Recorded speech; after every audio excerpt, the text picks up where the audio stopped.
Élisabeth Borne seule contre tous après son dérapage à Mayotte. Ce n'est pas possible de faire ça. Lundi 30 décembre, Élisabeth Borne était en déplacement à Mayotte avec François Bayrou.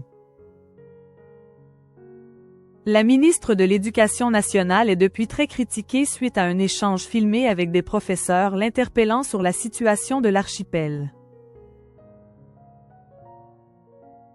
Une séquence qui aurait fait grincer des dents en coulisses.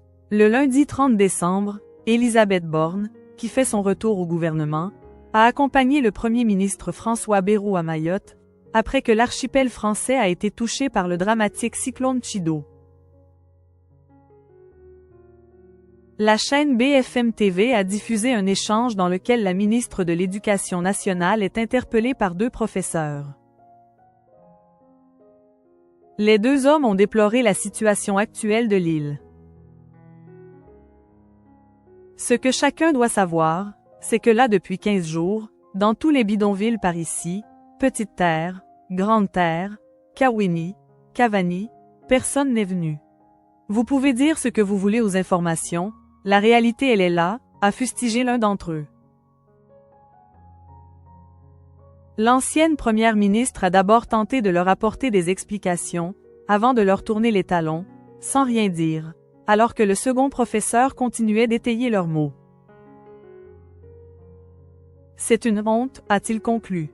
Selon les informations de Thomas Soulier, journaliste politique au Parisien, l'attitude d'Élisabeth Borne ne passerait pas en interne.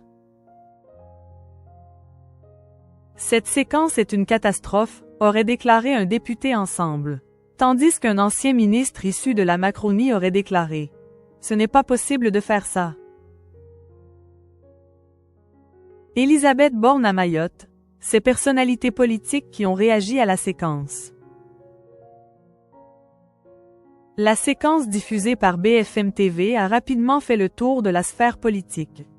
Plusieurs personnalités ont réagi sur X. Olivier Faure, le premier secrétaire du PS, a parlé d'une « image terrible », avant d'ajouter qu'une « ministre ne peut pas tourner les talons en méprisant le témoignage d'enseignants qui alertent sur la situation sanitaire ».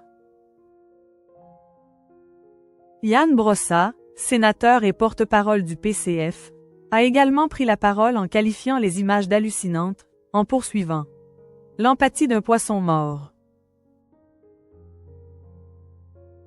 Des images qui n'ont sans doute pas fini de faire parler d'elle.